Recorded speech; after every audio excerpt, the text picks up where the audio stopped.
Vindo aqui para mais um vídeo que nós vamos conversar sobre análise de papéis, em particular sobre a ISA-CETEP, que no dia de ontem, dia 30 de outubro de 2023, fez a publicação do seu release de resultados. É o documento que ele é um intermediário entre as informações trimestrais e também a apresentação e que vai para a imprensa assim, de uma forma um pouco mais didática.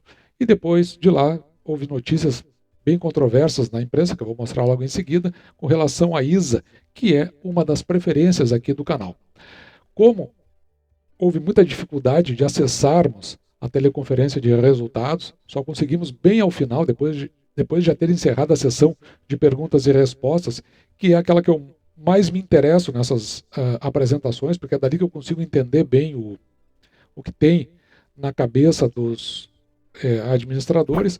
Não foi possível dessa vez, e como eu não quero estender mais o tempo assim para a produção desse vídeo, eu resolvi fazer com base então nas ITRs, informações trimestrais, e também com base no release de resultados, que são os únicos documentos que estão disponíveis. E em cima disso, fazer uma projeção para o interessado, acionista da ISA-CETEP, dos proventos a serem pagos relativos ao ano de 2023.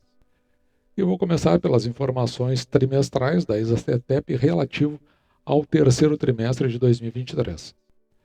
Indo logo aqui para as demonstrações financeiras consolidadas no balanço patrimonial, na parte do passivo, onde nós podemos verificar o patrimônio líquido da companhia, que saltou do final do ano passado de 13,5 bilhões para 18,4 bilhões, quase 18,5, e nós vamos dar uma olhada o que isso representa em termos percentuais na nossa tabela final. O importante é que você saiba de onde nós estamos tirando esses valores para fins do nosso cômputo lá no final.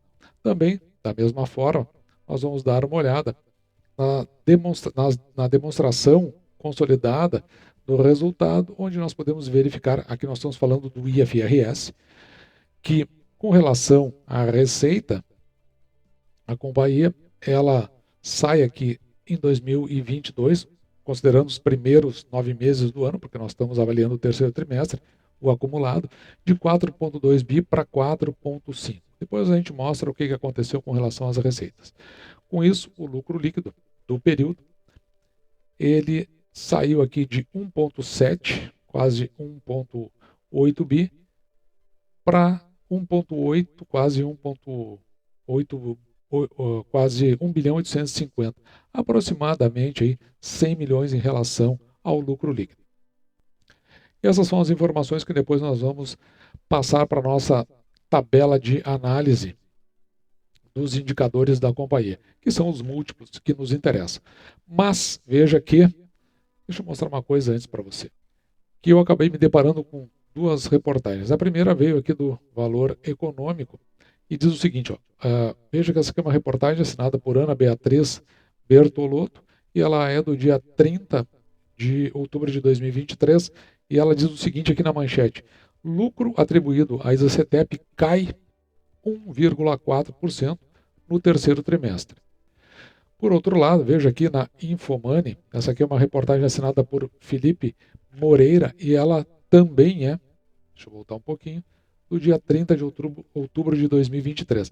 E aqui diz o seguinte, ISA-CETEP lucra 22,7% a mais no terceiro trimestre. Então, se nós olharmos aí, são duas manchetes totalmente distintas relativas ao mesmo trimestre.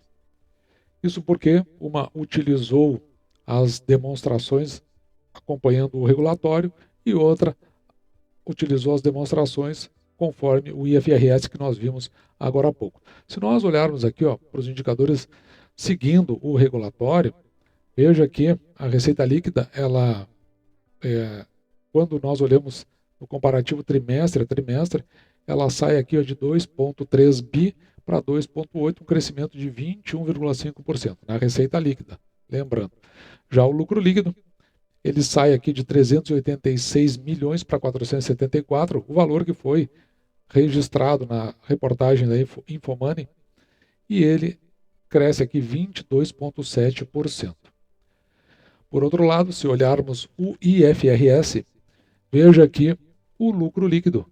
ele era de 493 nos primeiros 9 meses, e ele então passou aqui a 486, ele teve um decréscimo aqui, quando nós olhamos o comparativo trimestre a trimestre. Eu falei dos primeiros 9 meses e quero fazer uma correção, na verdade foi só relativo ao terceiro trimestre aqui.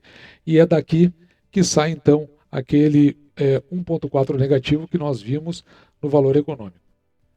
Porque dependendo onde você lê a reportagem, você pode ter um entendimento diferente, então é por essa razão que aconteceu esse fato.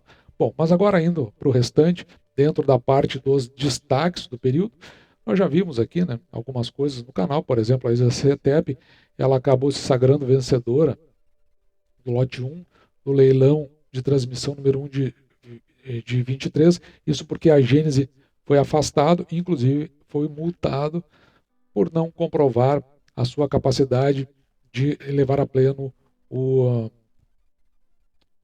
projeto que ali ela concorreu. Já o ISA-CETEP Day, também nós trouxemos as informações aqui no canal, mostramos o que aconteceu e principalmente o que tinha de projeção ou de expectativa da companhia com relação ao andamento de 2023. Uma informação que nós não trouxemos aqui, mas foi a operação comercial do projeto Triângulo Mineiro. Veja que entrou em operação agora em agosto, com antecedência de mais de 1 ano e meio. Investimento de 480 milhões e uma RAP de 42 milhões. E veja que se nós considerarmos a antecipação do projeto, significa que provavelmente a taxa de retorno vai ser de mais de 10%. Nós vimos o IFRS, vimos parte do regulatório. Aqui são as considerações sobre as informações financeiras que você vai encontrar aqui a razão pela qual, por exemplo, nós vimos na notícia do Infomoney que aqui o lucro líquido, seguindo o regulatório, ele sai aqui só no comparativo trimestral de 476 milhões, quase 477 para 470. Então aqui você vai achar aquele 1,4 negativo. Ao passo que no decorrer de todo o ano, os primeiros 9 meses, sai de 1,7 milhões, que nós vimos agora há pouco, para 1,8 no lucro líquido regulatório. Desculpa, o lucro líquido IFRS. E o EBITDA IFRS, veja que somando, né, todos os 9 primeiros meses, de 2,4 bi ele passa para 2,6. Mas o regulatório aqui é importante, o EBITDA regulatório, porque ele é a referência para nós entendermos a alavancagem da companhia, que é o que nós vamos ver lá no final. Veja aqui nos primeiros 9 meses de 2022, ele estava em 1,8 bi e agora esse EBITDA passou para 2,3. Valor esse que nós vamos utilizar para verificar enquanto pode estar a alavancagem no final de 2023. Lembrando que a companhia tem pela frente aí um debêntures ainda não computado de 900 milhões. Aqui no resultado regulatório, eu só quis trazer a receita líquida para a gente olhar que ela salta no comparativo, 9 primeiros meses de 22 com 9 primeiros meses de 2023, em 21,5%.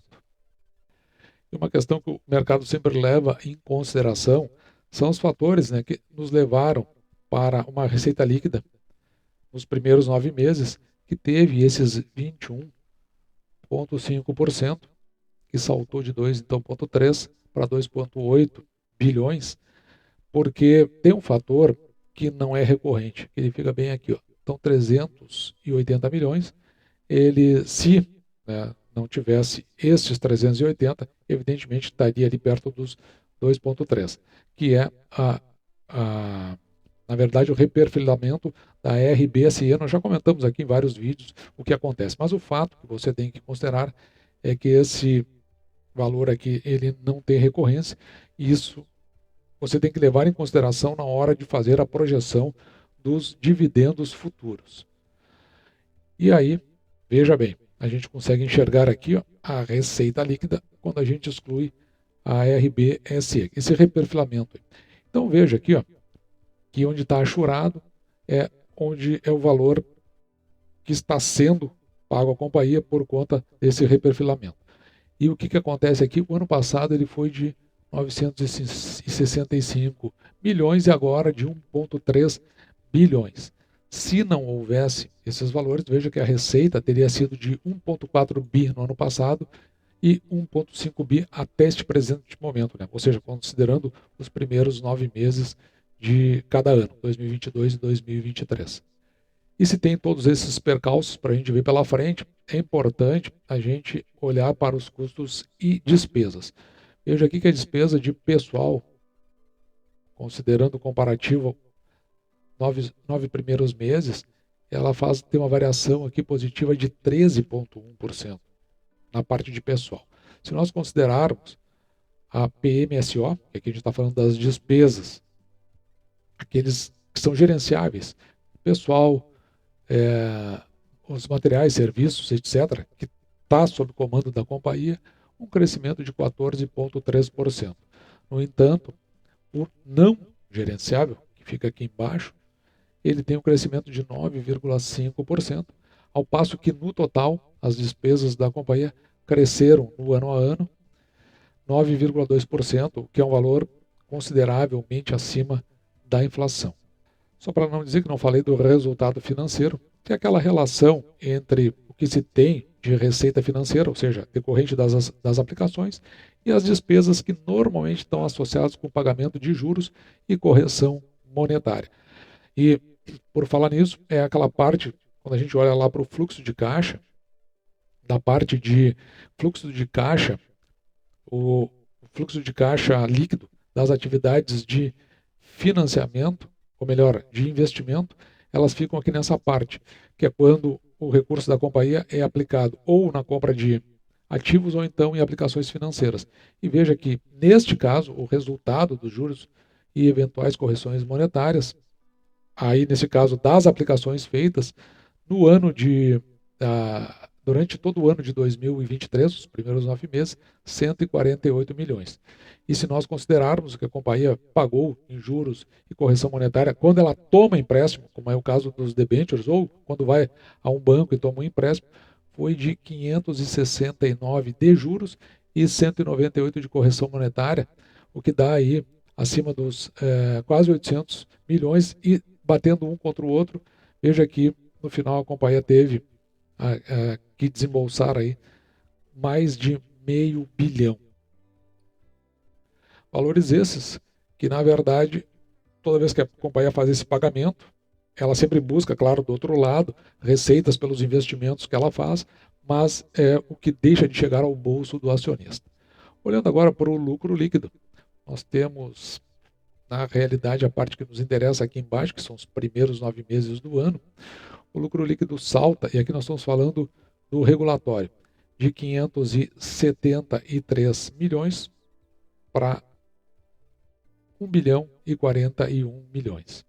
Fatores preponderantes na composição desse lucro líquido está aqui na receita líquida, lembrando que ela é composta, como a gente viu agora há pouco, inclusive pelo reperfilamento da RBSE. E também, aqui de significativo, o equivalente patrimonial. E só para fazermos o comparativo no regulatório versus o IFRS, veja que o lucro líquido aqui estava no regulatório é de 1 bilhão e 41 milhões, ao passo que se nós olharmos mais aqui embaixo para o IFRS, nós vamos ver que daí esse lucro líquido, que é o que nós utilizamos lá no final para fazer os nossos indicadores, ele é de 1,8 bilhão. E por fim, no endividamento da companhia, o que nós temos que considerar aqui está exatamente nesse parágrafo, que é com relação aos covenants da companhia. Eu já deixei marcado dentro das setinhas, então para 2023, os indicadores que fazem essa relação dívida líquida pelo EBITDA são de 3,5 vezes para a quinta emissão de debêntures e 3,5 vezes para os financiamentos advindos do BNDES. No terceiro trimestre, veja aqui, a relação dívida líquida pelo EBITDA está em 2,47 vezes, considerando o terceiro trimestre. A dívida líquida da companhia, ela salta aqui de 3,1 bilhão no final do ano passado para 7,7 bilhões agora no final do terceiro trimestre. O custo da dívida está aqui em 11,79% ao ano, ao passo que, se você olhar para esse gráfico mais aqui embaixo, no cronograma de amortização dessa dívida, veja que a companhia possui em caixa 1,8 bilhões.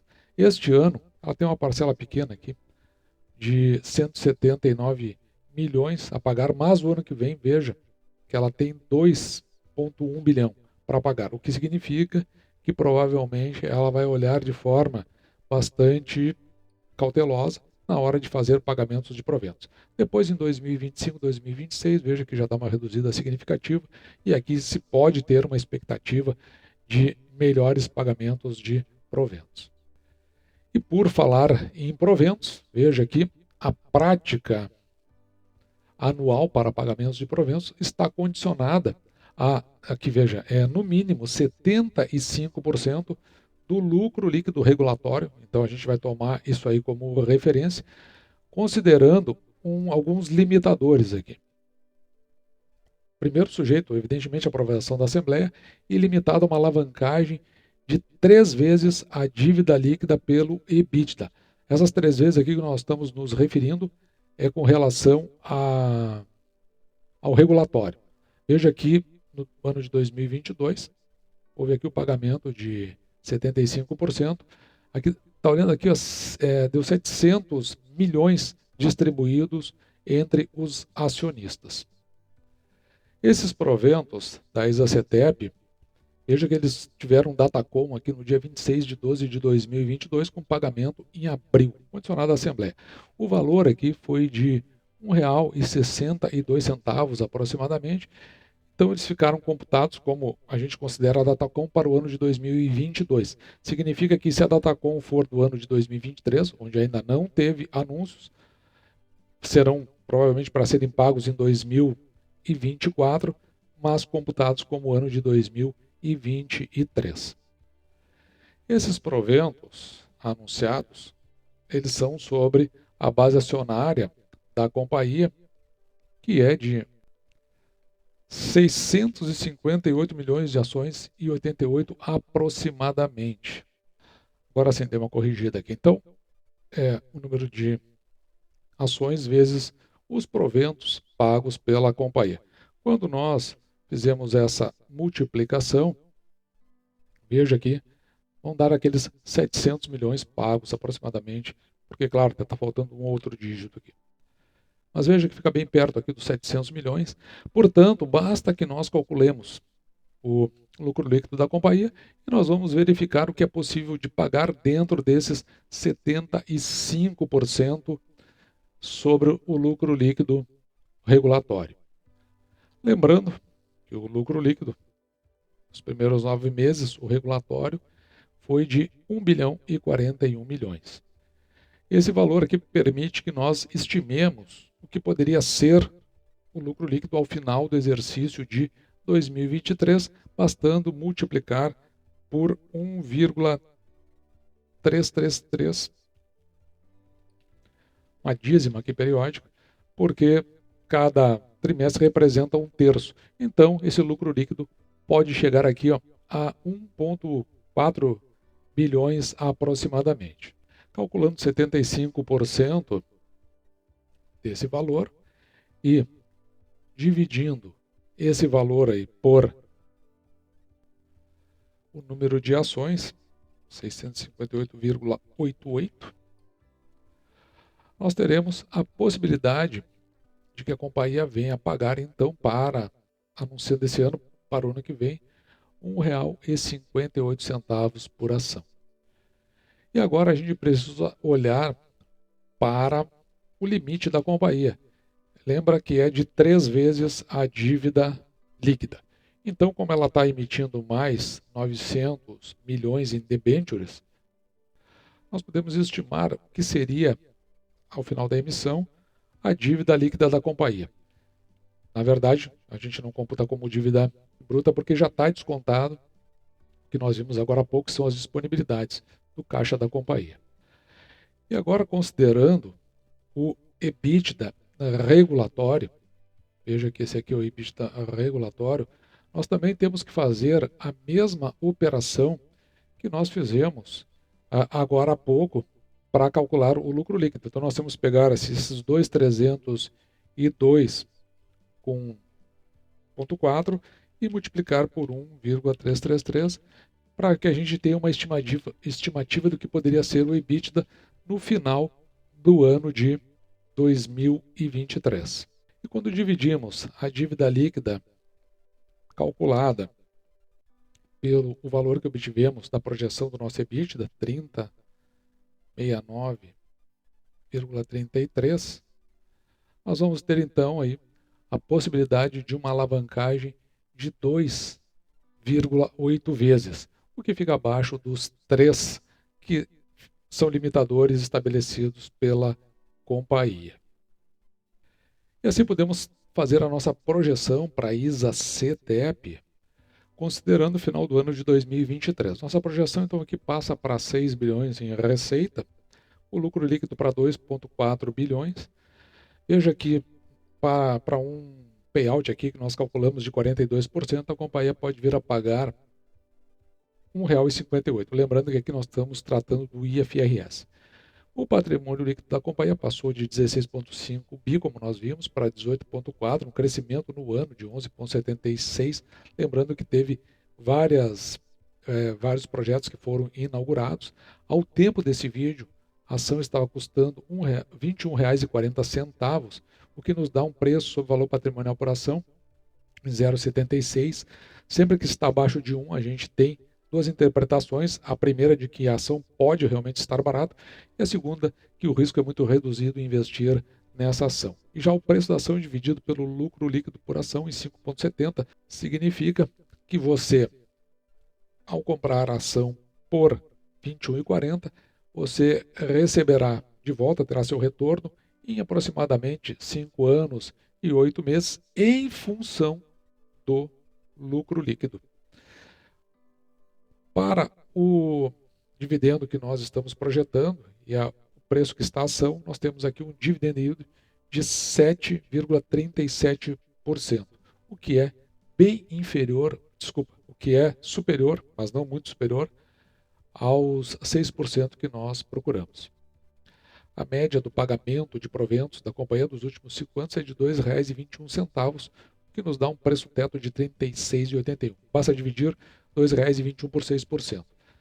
Para os proventos que nós estamos estimando, nós olhamos como preço teto para o dividendo projetado, também dividindo ele por 6%, em R$ 26,27. E no final, eu sempre deixo um comparativo elétrica a elétrica, no caso aqui, duas companhias já analisadas, né, o Energia e ISA-CTEP, os valores que nós apuramos até agora e que fica à disposição no Instagram do canal, mh.investir, para que você possa fazer a sua análise e tirar as suas conclusões. A ISA-CTEP, que teve seu preço reduzido aí bastante, de forma significativa, isso por conta de toda essa interpretação que a gente está fazendo em relação a condições futuras da companhia. Quem ingressa na companhia e espera retornos imediatos, como os proventos que foram pagos no ano de 2021, pode acabar tendo alguma decepção por conta de todo esse cenário que a gente está apresentando. É uma empresa, a meu ver, com investimentos para longo prazo em função dos projetos onde ela está imersa e que só trarão resultados à medida da passagem do tempo. Mas fica aí para a sua análise e as suas conclusões. Dito isso, vou ficando por aqui, me despeço de você e deixo, como sempre, o meu grande abraço!